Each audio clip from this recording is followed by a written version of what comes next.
All right, so welcome to What's Your Diversity?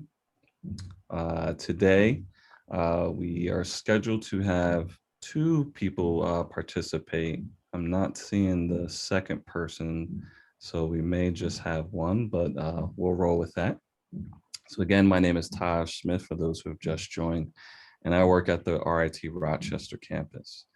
So I thank you all for getting up early or taking time out of the middle of the day or joining us in the late evening, depending where you are in the world.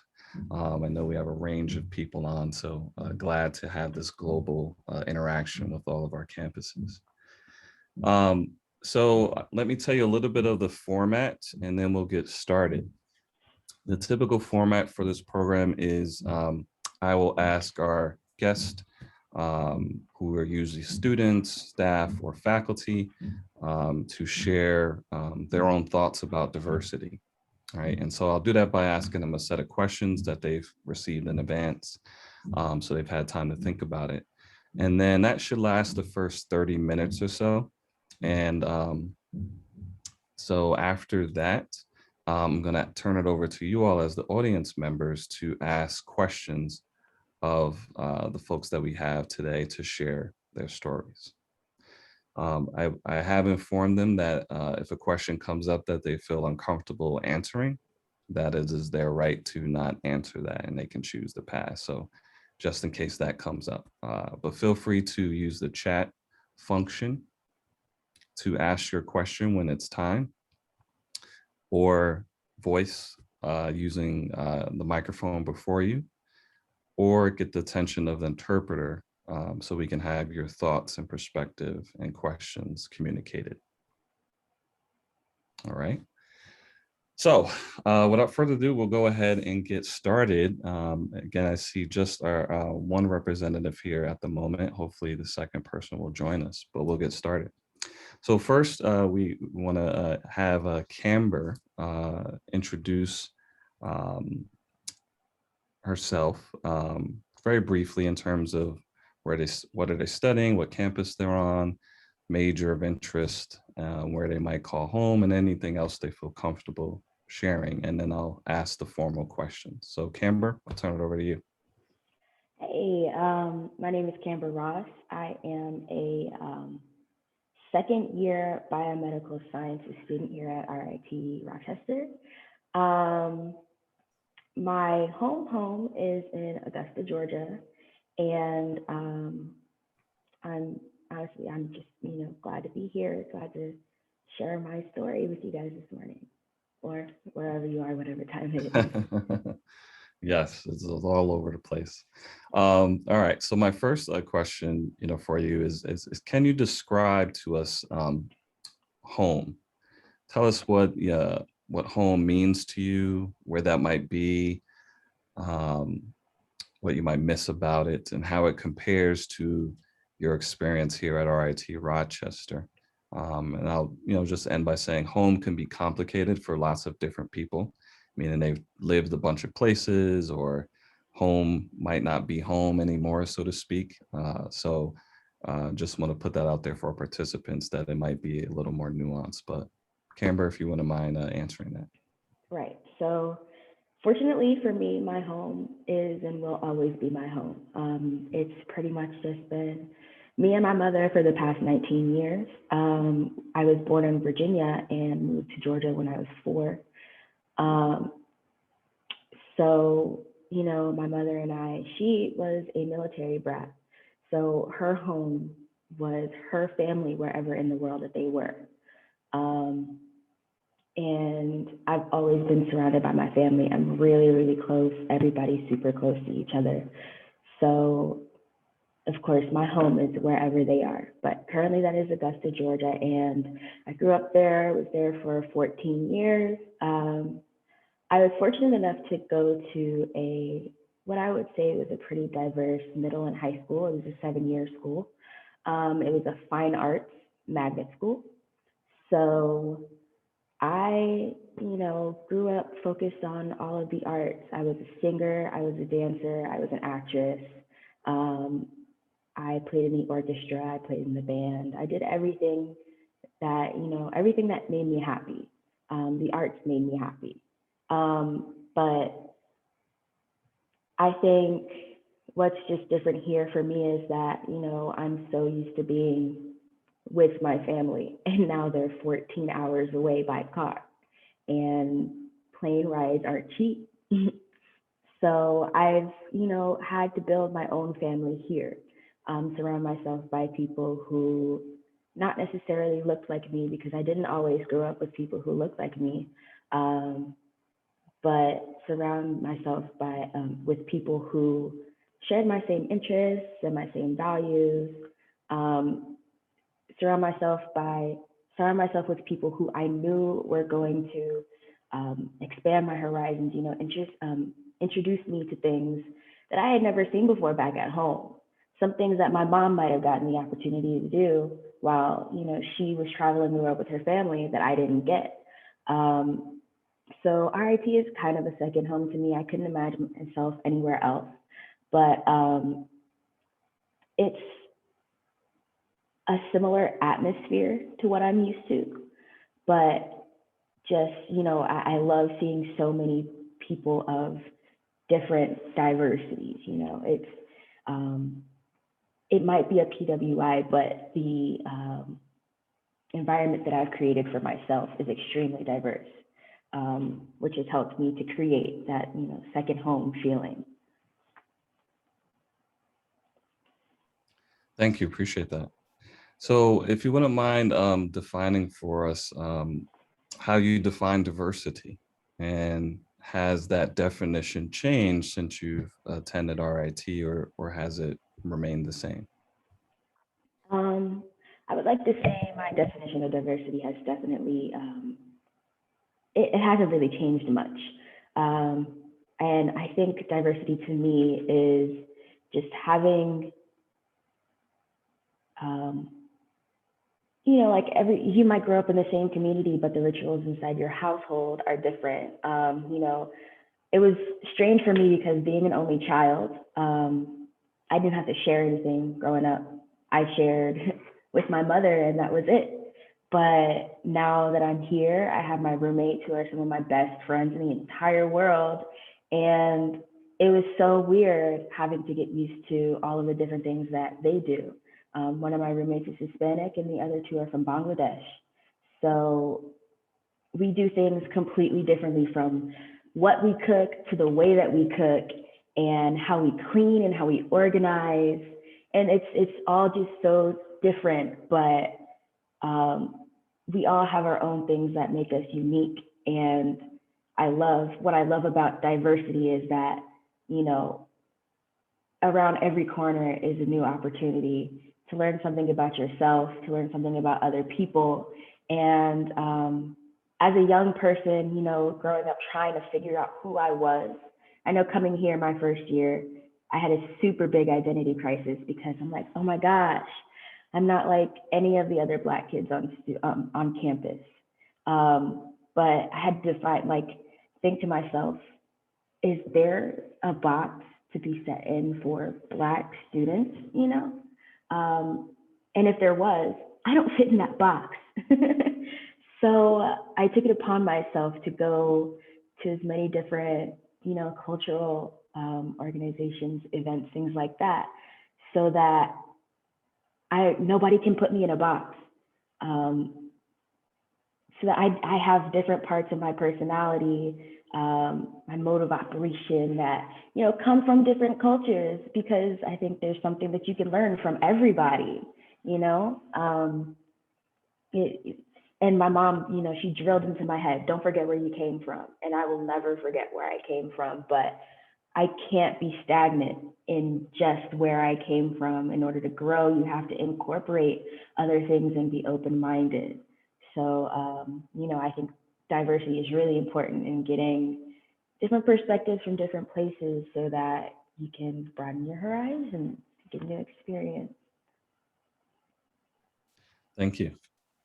So my next question, you've kind of touched on a little bit. So if you want to elaborate on it, feel free. Um, how has diversity impacted your personal life as well as your student life? Well, I would say so. When I first moved to Georgia, um, it was a little weird for me being 4 years old. I came to Georgia knowing how to read and write at 4 already. And the school that I went to was not very diverse. However, there were a lot of people who looked like me, but I didn't fit in because I was such a small child, but I already had all of these skills of kids who were like 3 and 4 years older than me. So that change um, from the diversity of Virginia to where I went to in Georgia was really an eye opening at 4 of how different places can be. And then my mother moved me to another elementary school for first through fifth grade. So those 5 years was the complete opposite of the other school. There were barely any kids who looked like me. It was not very diverse. And it was probably the worst 5 years of my life. I had such a hard time um, not making friends, but keeping friends because I'm a very social person, but they weren't as open minded and they didn't want to actually, learn from how my family did things. They didn't want to accept any other way of doing anything. They didn't like my individuality. They didn't like that I was a small, smart black girl who was younger than everybody in the class, but still at the top of the class. And that was really hard for them, which made it really hard for me because I was bullied a lot. But once I was able to move to the Fine Arts Magnet School, it was 6th through 12th grade. I really felt like I found my place. Um, because they really pride themselves on being diverse. So I was able to see more faces, and I'll just say, kids who went to that school, we're all weird, but we balance each other's weirdness out. And um, a lot of who I am is because of those 7 years that I spent at that school, because there were just so many different perspectives that I was getting. That I couldn't have gotten if I went to a normal school. So bringing everything over from those last 7 years before I went to college um, it kind of helped me be in the mindset of being in a more diverse place, but it was still kind of a culture shock because it's so much more than what I thought diversity could actually be. Um, I was really seeing things that I had never seen before. I maybe heard about them on the news or seen them in a movie or something, but it was like, whoa, these things are real. These people are real. And like personally, I'm changing and growing every single day being here. But academically, I think it's still a little hard just because it's hard in terms of recognition and feeling comfortable in my environment because in my major there are not a lot of people of color, and it's tough going to all of my classes and not seeing anybody that I feel like would understand me. And I know that that sounds kind of weird. Like, why don't you go, just meet the people? You never know. But it's hard when they don't take the initiative to start talking to you. So you have to start talking to everybody else when you're the odd one out. Um, I remember my first year, my first semester, I was in my biology class, and it was an advanced biology class. And there were a lot of times that I knew the answer, and I would talk to my group mates about the answer, but a lot of them would just kind of look at me and be like, "She's such a know-it-all, like how does she? There's no way that she knows the right answer to these questions." But I would always be right, and then they'd roll their eyes at me, this, that, and the other. And it really hurt because I did not get that at home. I did not experience that until I got here. And I remember talking to my mother and I was just like, I was really agitated. And it's not in my character to be easily agitated by things, to be upset. But I was actually upset that they saw me, they saw my skin color, and immediately said, she's not where we are. Like, we're all in this advanced biology class for a reason. I had to, qualify to be in this class. But um, I don't remember where I heard it, but somebody said professionalism is a mindset. So, if you believe that you are qualified for something, you're qualified to do it.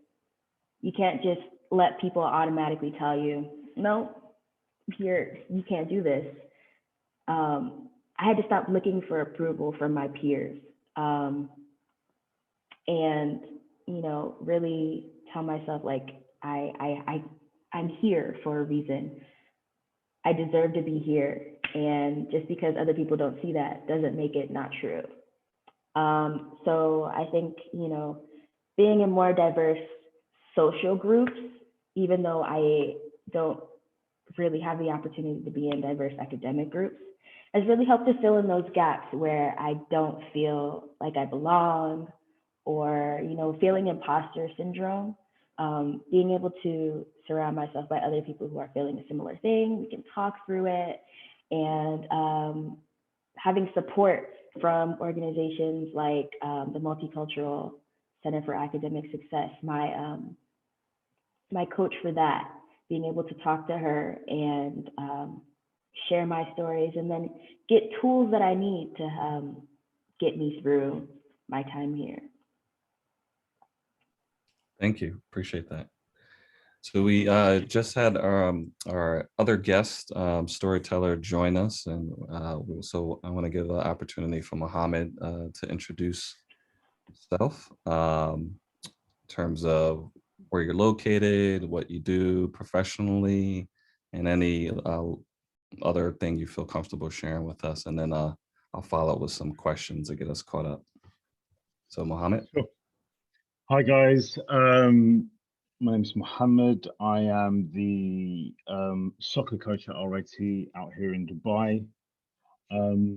British national, born and raised in London.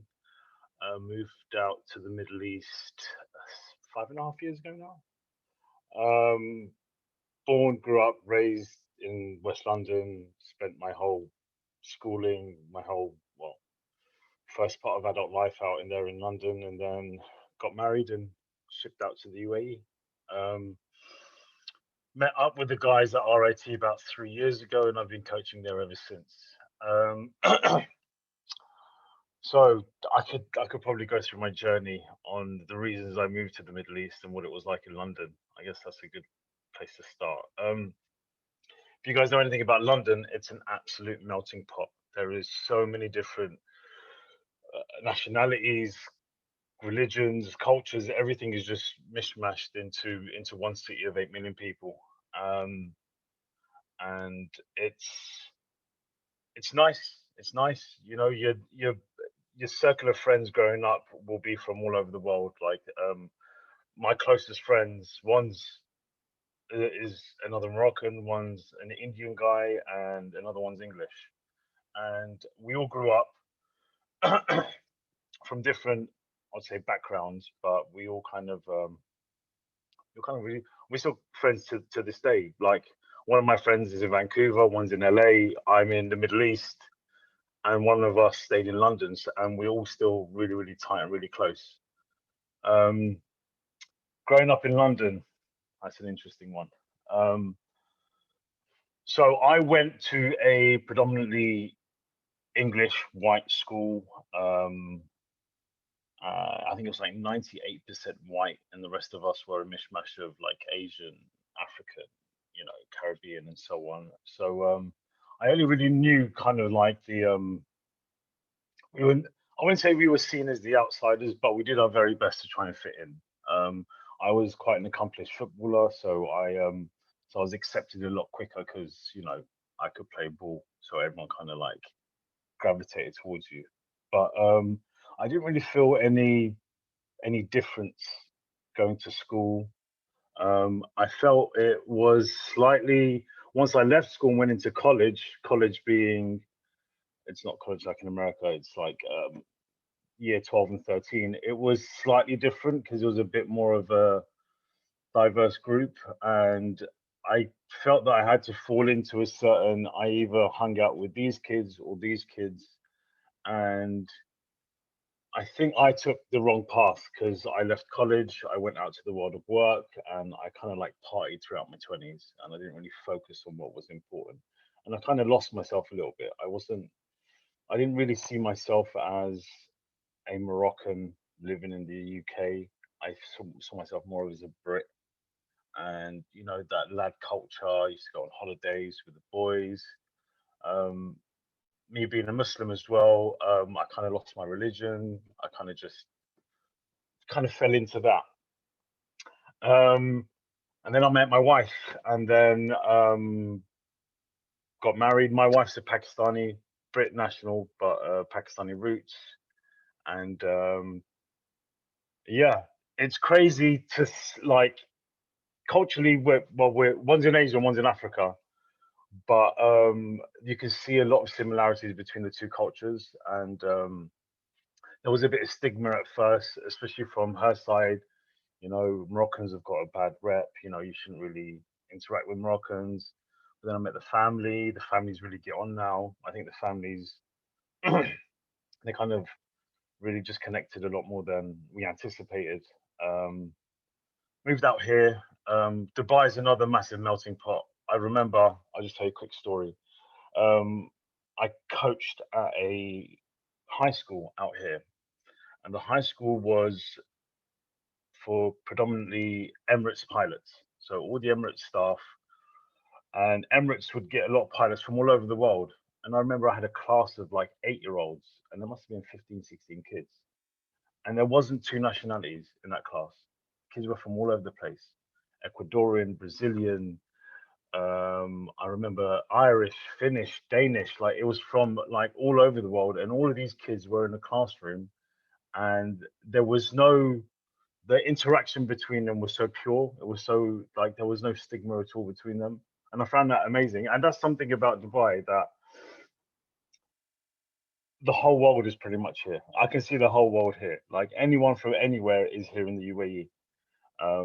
And the laws here, they kind of protect you from any stigma as well. They're quite strict in terms of how you interact on social media, and how you interact with each other in person. So that's a beautiful thing about living out here in Dubai. I've kind of jumped around a little bit, so can I pass it back to you now, or? Sure, sure. No, that was great. That was great. You covered one of the questions I was going to ask you anyway, so thank you for that. So I'll ask you a follow-up question, and then Cameron, you will be at the same point in terms of what we talked about already. And you've kind of hinted at this already, but how has diversity kind of impacted your professional, life in particular? Um, Diversity affect my profession. I think you learn from different cultures. I think you learn a lot, and you learn to interact with people from different parts of the world. People, people respond to different types of like being a coach.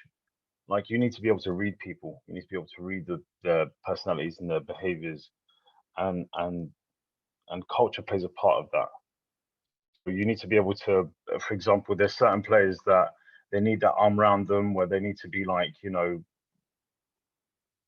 can I put it? They need to be praised constantly, but then there's other people from different parts of the world that they need you to be hard on them for them to turn around and prove to you that they can.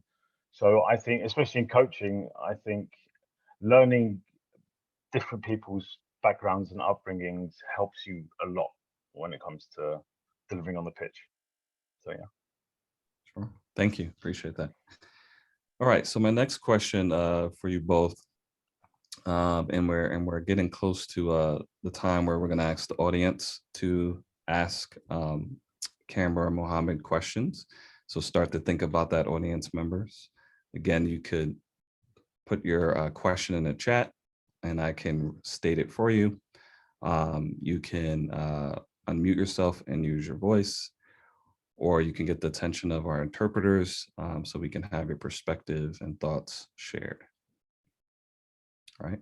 So my closing question is, can you recommend any resources to us that we could follow, read, listen to, learn about that relates to diversity? And it could be diversities or diverse identities that you hold near and dear, that are important to you. But what are some of those resources? They could be podcasts, cultural activities. At some point, hopefully we'll be able to travel the world again. It could be Netflix shows, Hulu shows, music, whatever you choose. But if you can offer us, a couple of resources to help us to continue to learn about different cultural identities or diversity. And either of you can start.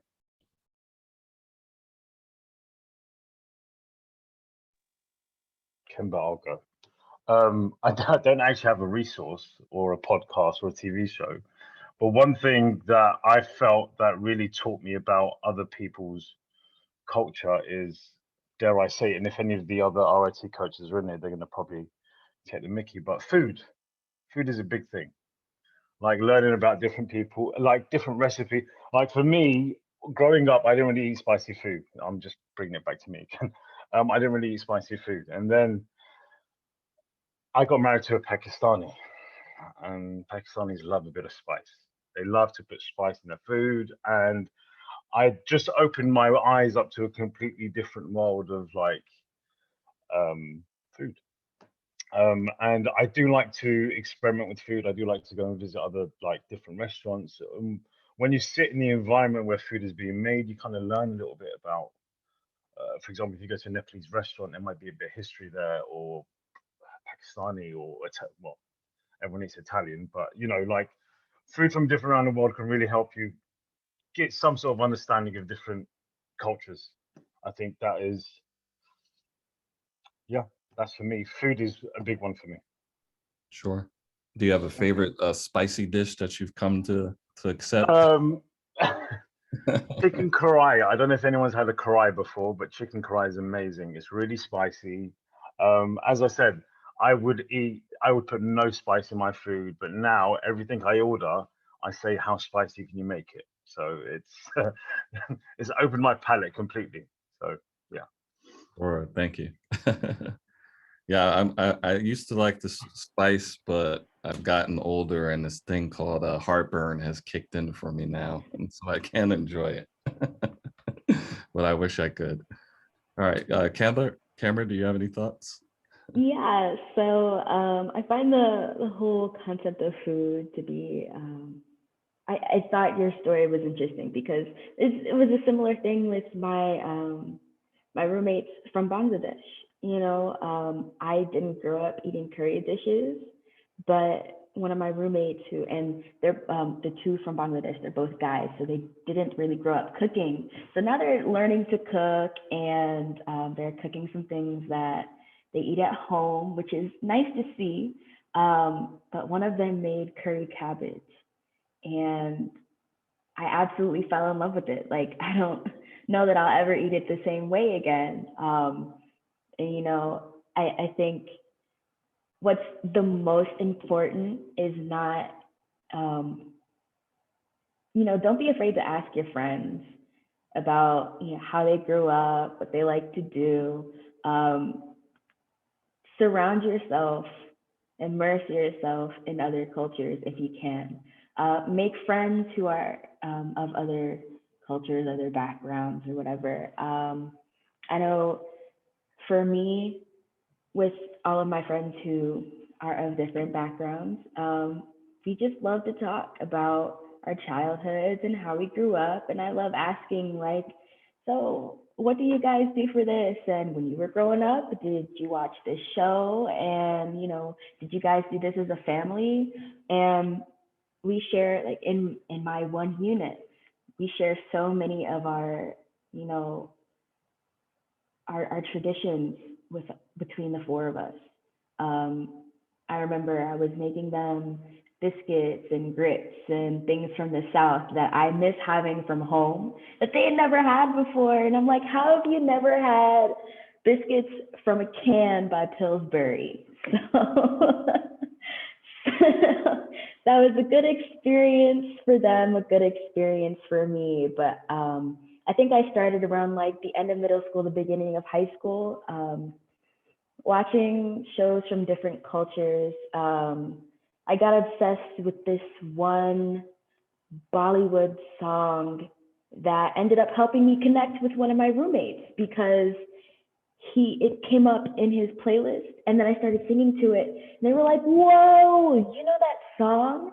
And on top of that, you can sing along to it. And they said, you sing it better than most brown people. And I was like, wow, okay. So then we ended up watching that entire 3 hour long movie because, I introduced myself to that, and then we were able to bond over it. And so I watch a lot of foreign movies. I love to travel, even though we can't travel anymore. I've been to a couple different countries, and I love physically seeing people, participate in their own traditions. So whenever I get a chance to, and I encourage everybody, whenever you get a chance to, put yourself in those situations. Don't be afraid to ask. Definitely don't be afraid to share when you feel like, you have something different to add to the group, to the conversation. So, yeah. Thank you both.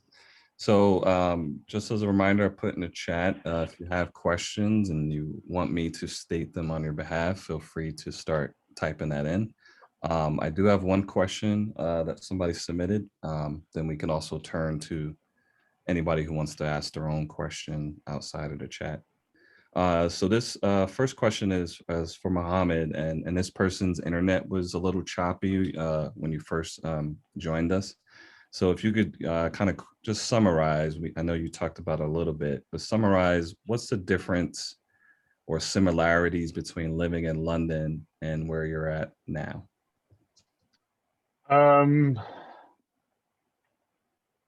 Dubai is just grand.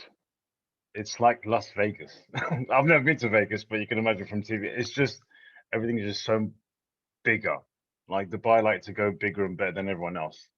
So everything is just a lot, yeah. And compared to London, I don't know if any of you guys have been to London. It's cold, it's wet, it's a little bit depressing during the week, especially in the winter.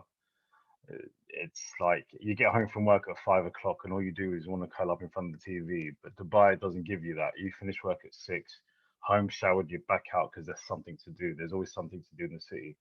So I think Dubai's a little bit more lively. Where London's just a bit sad. Honestly, I don't know. It maybe because I've lived there for such a long time and like I don't get excited like most people when it comes to London because if you've lived there for more than 25 years, like you've seen it, you've done it all pretty much. But I don't think it's very different, and I feel there's a bit more of a rat race in London. Everyone's constantly just rushing around, like jumping on the tube, going to work, doing this, that, the other. Where it's a little bit more laid back here in Dubai, and the weather helps. The weather definitely helps, and beaches on your doorstep as well. So yeah. Thanks. I have to admit that I have been to London, but I was when I was that 13 years old, and I grew up in New Jersey in the U.S. In a kind of urban, low income kind of environment, and most of us had never been out of the state of New Jersey, let alone the country. So we were not on our best behavior, just to put it nicely, and we kind of violated some of the rules of and then being these, kind of American kids. And I remember us trying to make fun of make the guards at the palace laugh, right, in front of them, kind of making faces. And yeah, that wasn't a bright moment for us, but that's what I remember from my time there. So I hope I can go back now that I'm older and I can appreciate it. But it is kind of, gray and rainy.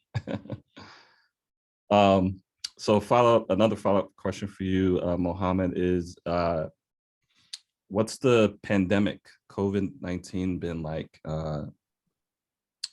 in Dubai? Oof.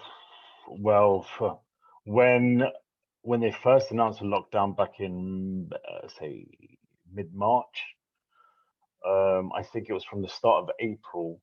There was a 12-week lockdown. Everything was closed, literally.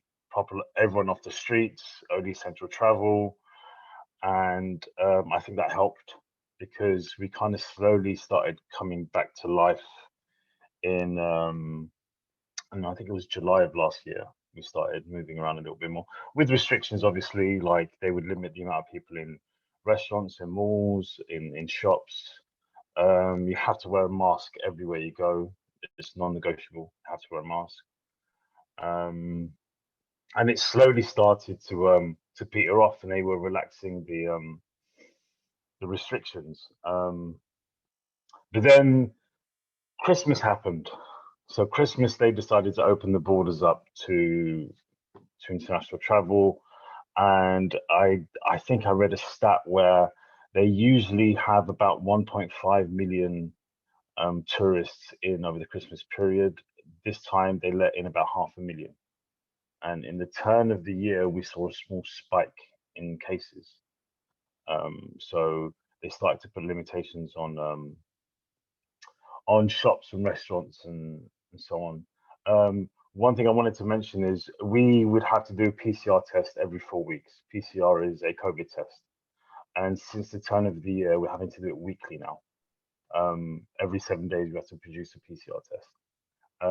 Vaccines have been good. They've started rolling them out. It's a bit of a struggle because I don't think it's as structured as say the UK where they're doing it via age groups. It's all first come first serve, so it's a bit of a mad rush to see if you can get it. I managed to book an appointment for the end of March to get my first dose, so I'm quite thankful for that. But yeah, it's been good. Like we haven't been restricted as some kind, especially in the UK. Like I speak to my parents back home, and they're really depressed. Like they've been in a lockdown for a very long time, and you can see it's just you jump on a Zoom call with them, and you can just see that they're physically drained from just being stuck at home, not being able to move. So we're quite blessed here that we've been able to kind of like slowly get back to normal. Yeah. Thank you. We got a question for Camber, and could you earlier when you shared, you mentioned about learning about the differences between your roommates and yourself around cleaning and cooking. I'm wondering if you could elaborate on some of those cultural differences, good and the challenging maybe. Well, okay, a lot of the differences is not only like cultural, but also, you know, like in the homes, the types of homes that we grew up in, because all three of them lived in an apartment for pretty much their entire life. And I've always lived in a full house. Every time I describe my house, they're like, oh my gosh, your house is so big. And also, like, the cost of living in Georgia is a lot lower than other states. So, of course, we can have a larger house, but not be in a higher, standard of living or whatever. But, some of the differences, I guess, teaching the guys how to clean because they didn't cook, they didn't clean, they just kind of, they existed, they made good grades in school, they had jobs, but they didn't do any of the housework. So me and my Hispanic roommate, she is a female. So of course we were doing the cooking and the cleaning in our houses. So things like, guys, cleaning the kitchen also means you have to put the food away and clean off the counters. It's not just washing the dishes. Or guys, you know, when you cook, you can't leave every single ingredient out on the counter. You have to like cook and clean as you go because somebody has to come behind you and clean up all of your stuff. Or how the guys will both like, even if the dishes are clean, they'll take them out of the drawer, take them out of the dish rack, wash them off with water again, and then use them. Like I had never seen that before. You know, just it's the layout of our homes are a little different. So like I almost set our apartment on fire because there was a pizza box in the oven, and in my house the door is glass. I could see right through it, and in our apartment it's just metal. So I didn't know it was in there. I'm like, Camper, who puts a pizza box in the oven? We do at my house. So you know, it's a little weird. And then, you know, me not having to share responsibilities at home. I was the one doing all the chores, but, you know, my mom and I split it together, whereas they both have, all three of them have another sibling. So they're used to fighting over chores and delegating things. So that was a little bit different for me.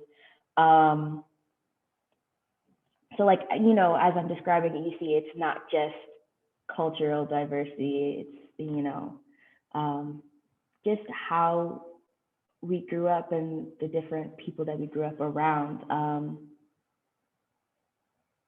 I think that's about it. Yeah. Thank you. I appreciate that. I also am you're sharing words of wisdom, and I'm also hearing my fiance tell me some of those same things. I hear her voice now at the same time. Because yeah, I agree. Some of that is very true around gender. So all right, let me get caught back up here. So this other question's about traveling. And so it's kind of a two-parter. So I'll ask the first question to you first, and both of you can answer. If someone were to travel to your hometown, what would you recommend that they do that isn't like tourist based, outside of the tourist atmosphere? What might you recommend they do?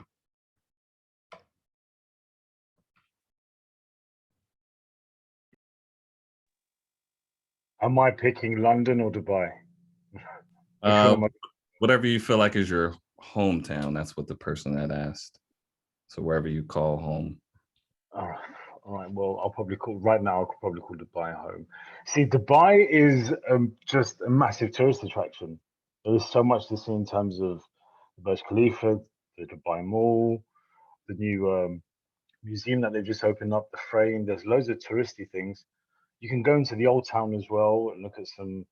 Actually, go out to the desert, have a proper Bedouin camp out in the desert. See how they did it before the glitz and the glamour. That would be something that a tourist would come and they wouldn't really even think to consider. They'll just want to be able to hit the nice bars, clubs, like. So I would say someone coming to visit, I'll take them to a Bedouin camp. Funnily enough, I have been here for 5.5 years and I haven't been to a Bedouin camp yet, so maybe I should go first. To be fair, but yeah, that. Thank you, Camber. Similar thing for me. Augusta is kind of a touristy place. It's home of James Brown. It's the home of the Masters golf tournament. So we have people in and out of our city all the time. But I think one of the big things for me, something that I always miss, back to the food. There's just so many things in the South that you can get that you can't find in the North. And rarely it's the other way around.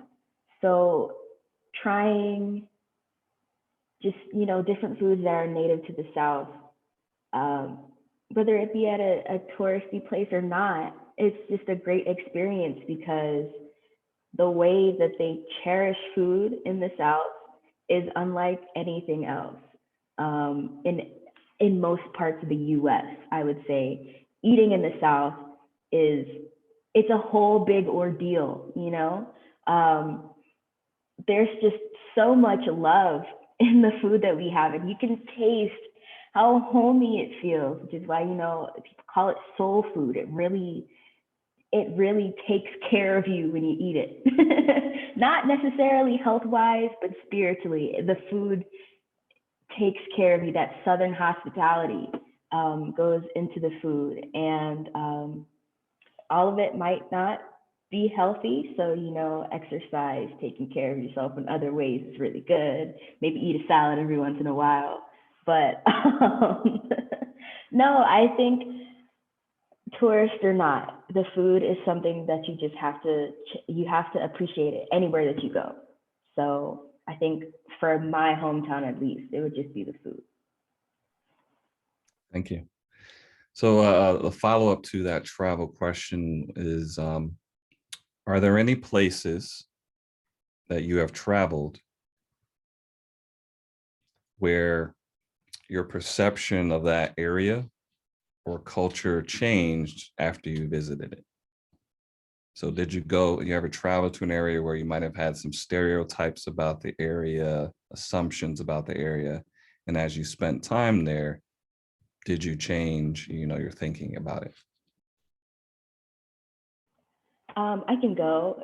So I think it was 3 years ago. I went on a trip with my choir and orchestra, and we performed in a few different cities in Spain, actually. And I'm not sure what I thought Spain looked like, after watching Cheetah Girls when they went to Barcelona. I had my idea it was just going to be this city filled with music and people. And I mean, it was, but I didn't know how much Spain looked like America in terms of the people that I was seeing. It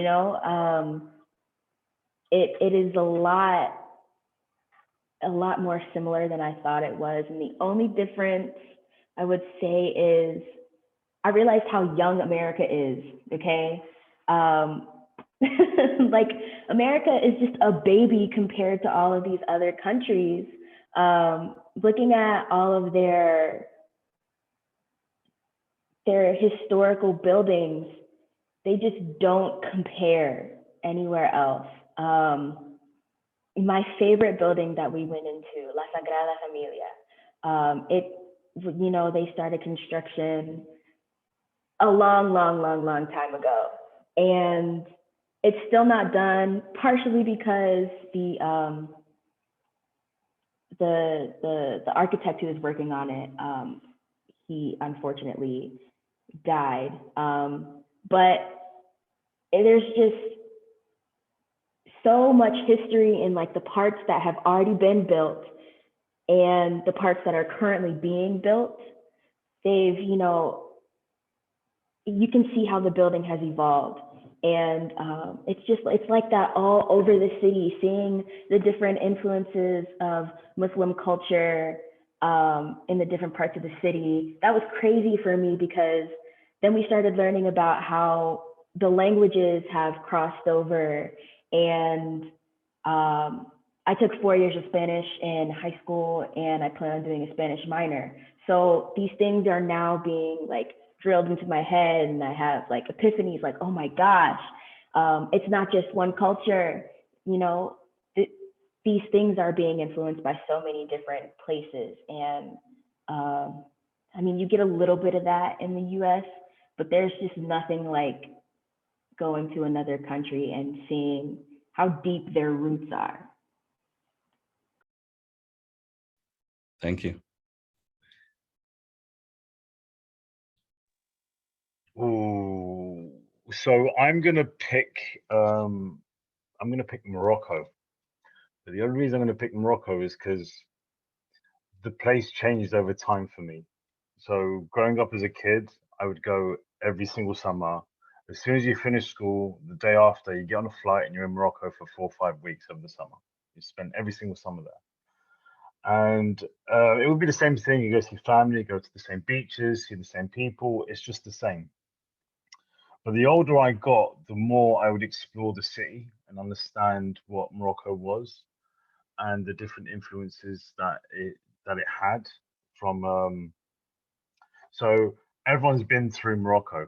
The Romans were, the French have, the Spanish have. So, and whenever anyone's gone through the country, they kind of left a piece of them there.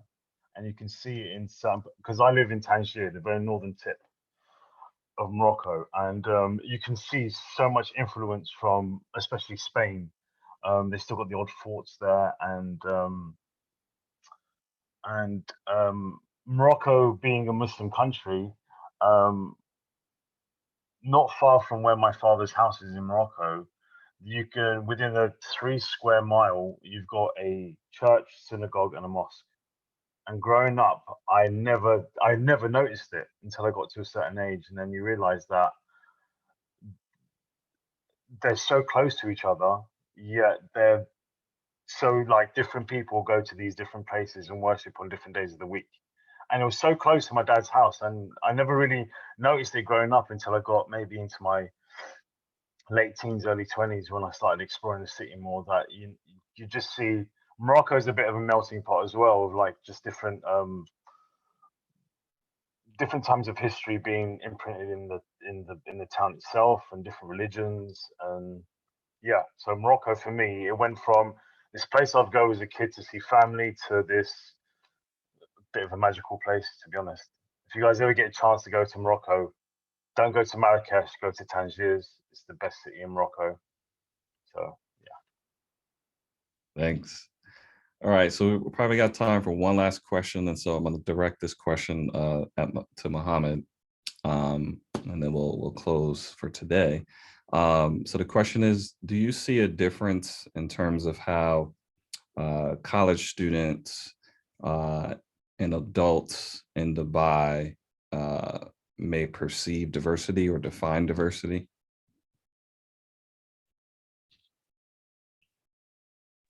well, between adults and college students in Dubai. Um, Or young people who are not in college, but that age range. Do you see like a generational difference in terms of understanding? um, yeah, but that's like anywhere, to be honest. Like me and my wife would have a conversation a lot about like, we want to have kids soon. Do we want to raise them here or in London? Like, what would be the best place? And there's pros and cons to both. But one of the biggest pros to like being raised here in Dubai is, I think, because there's so many different nationalities and so many different cultures in one place, it kind of like, I don't want to say it's blind to racism, but it's like you don't really, you'll be in a classroom with 6 or 7 different nationalities, but you wouldn't see them for who they are in terms of where they're from. You'll just see them for who they are as a person. But in London, it's slightly different. In other parts of the world, it might be slightly different. But if all you've known is my best friend is from Nepal and from Ecuador, you don't really see like, because I guess we're all kind of visiting Dubai. We're not really like, we would like to stay here long term, but it's just, I wouldn't say it's a stop off, but people want to keep it the way it is, and it's a beautiful place. And um, yeah, I don't think there is. But again, the older generation are different. They've got preconceived notions of like what people are, and there's stigma as well, and there's the way people view people. Um, yeah, it's slightly different when it comes to adults, but kids, yeah, like even up until the age of 17, 18, like they're still very wide-eyed when it comes to other nationalities and other cultures. Yeah. Sure. Thank you.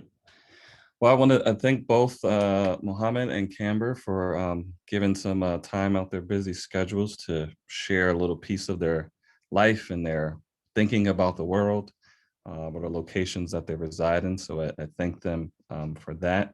And I thank you all for being in attendance today and asking some great questions of our guest today. And I hope you're able to join us at our next couple of sessions. We have a few more of these left. Usually the 9 a.m. works better for our international or global community. And then for Rochester, we have some dates that are offered at 12 noon, but that's too late for some of you in the world. That might be midnight.